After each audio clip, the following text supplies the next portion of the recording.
Douglas Maddie and welcome to Altered Perceptions. In this video I'm going to be reacting to David Blaine is lucky with dice. Let's get into the video. So like, you know, there's also guys, I'm not going to go into details. Okay. But I feel like I shouldn't even say this, but it's fine, because it's fine. So I met a kid once who moved to Las Vegas when he was, this is a crazy story to tell. I don't think it's as crazy as the story of I swallowed a frog once and regurgitated it. Damn. But it's a good story. Okay, I won't go into details. So he moved to Las Vegas when he was 12.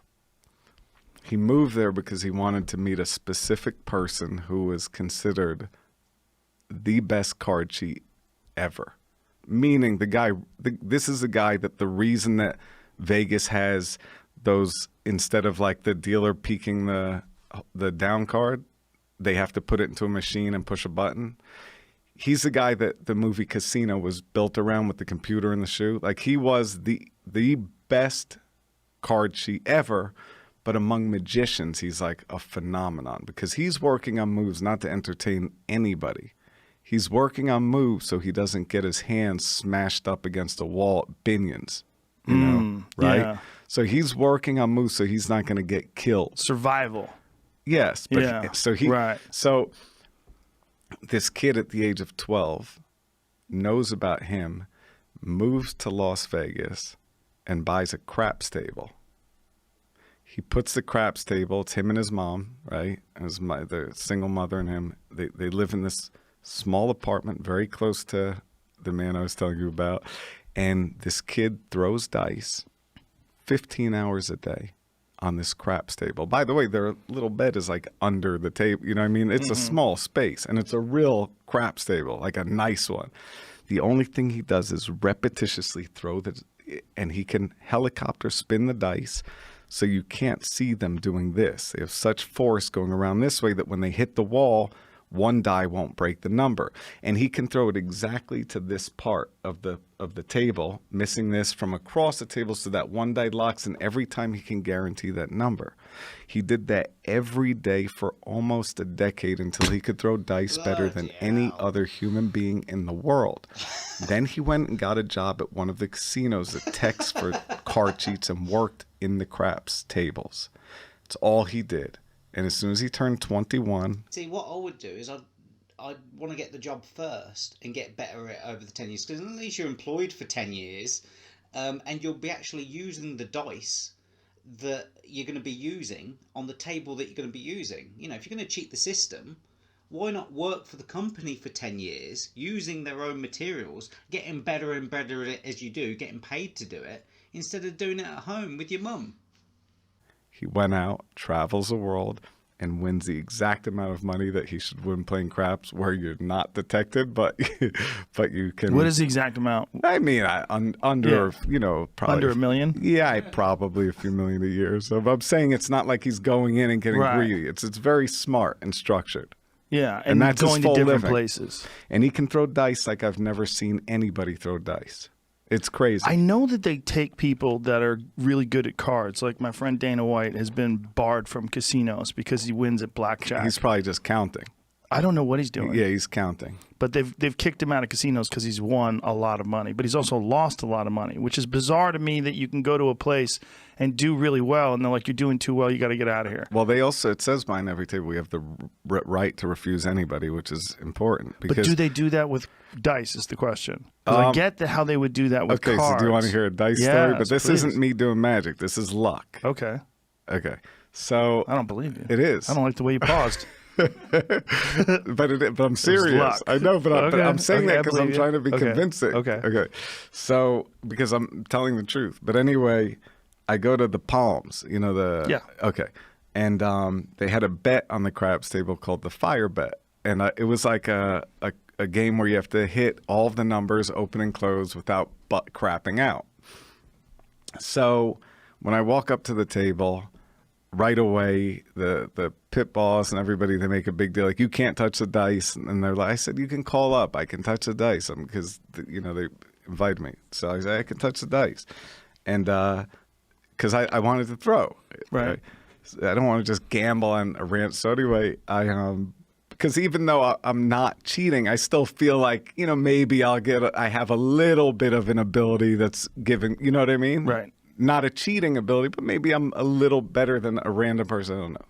Right? Got it. So the pit ball, they make a joke, and then the woman pit boss comes out. She says, well, if you take your shirt off, we'll let you throw the dice. Joking, right? So anyway, what I do is I bet for everybody at the table. And I go to the low stakes table always. So the high stakes table is that Super Bowl team right over there, and they're like, they're all crazy, right? Like all excited with these big bets. And I'm here with this table. We all have little bets, right? But I say, let's put a fire bet down for everybody. So I put the fire bet down for every single person at the table, including the dealers, the pit ball, with the dice. And I'm throwing the dice.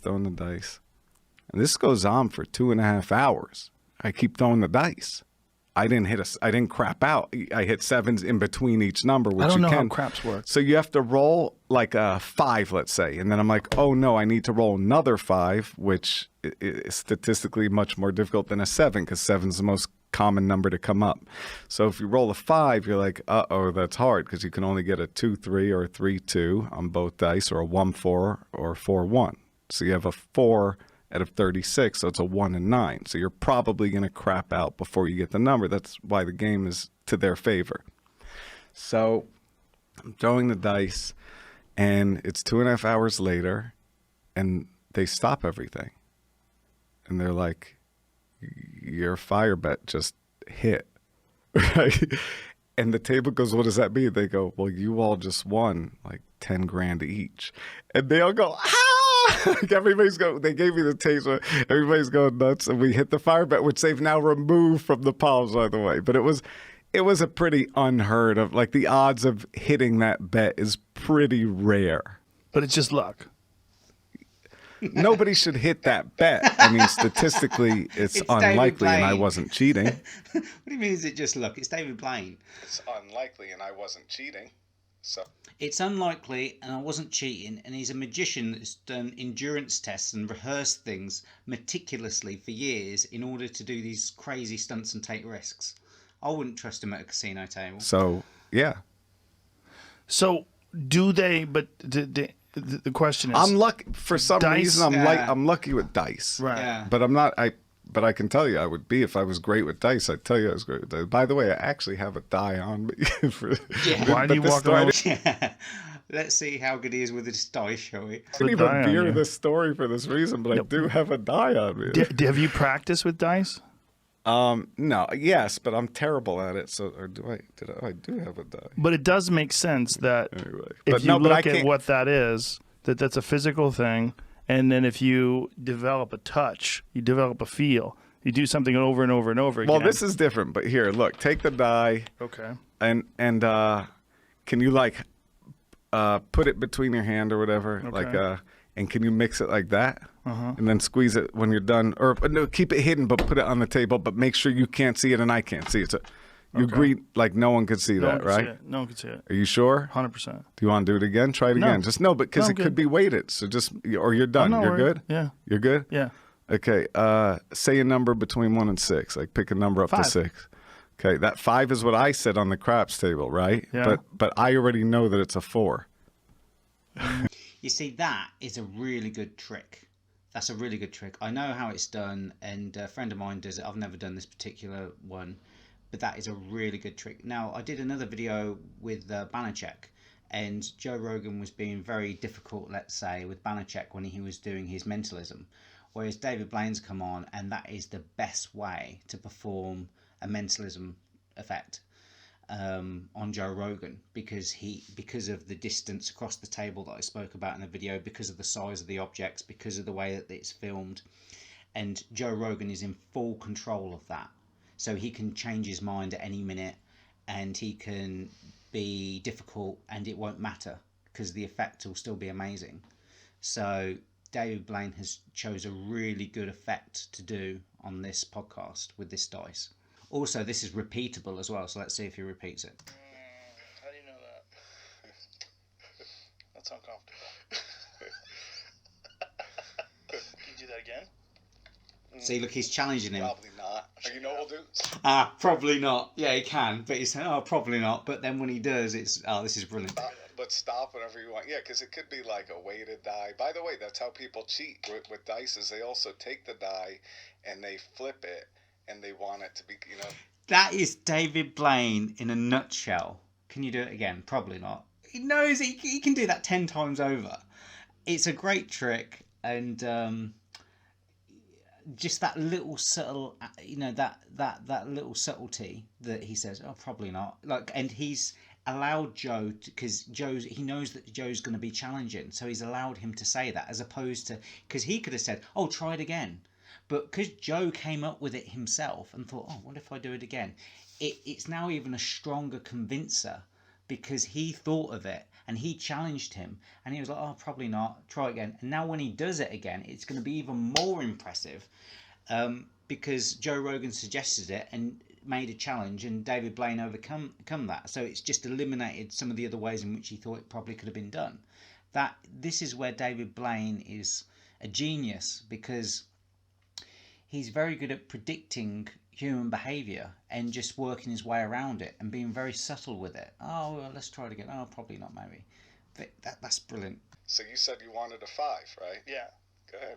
Yeah. It's 5. Get that voodoo away from me, man. So he loves it. What the fuck is that? That's so weird. That must brilliant. be a rush for you, though, just to blow people's minds like that all the time. But see, so it's not, I don't think of it. You see, that was because the casual nature of it. Here's a dice, bum bum bum. He's in full control. Throws it back to him as, you got me. He's just trying everything with his logical mind to try and figure it out.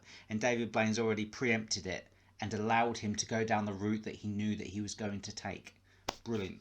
So what happens is the digital fixation part of like the love of just like learning something new and exciting. That's like really the stimulus, is like that fixation almost. It's like the meditative thing that you're talking about. But as a magician that is performing and trying to make TV shows, it's really difficult because you have to like keep coming up with new things, that's hard to do. So the title of this video was called David Blaine is Lucky with Dice. And there's one thing I heard about luck, is that luck is years of preparation meeting a moment of opportunity.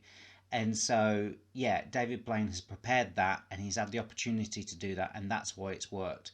So he is lucky with dice, but like that's 99% on his part. So again, he set up the circumstances and conditions, and he was aware of the environment that he was performing in. And so, yeah, it's let's say it's luck, but it was 99% on his side. That was brilliant. Very good video. Thanks for watching. Don't forget to subscribe to our YouTube channel and you'll be notified of our latest videos.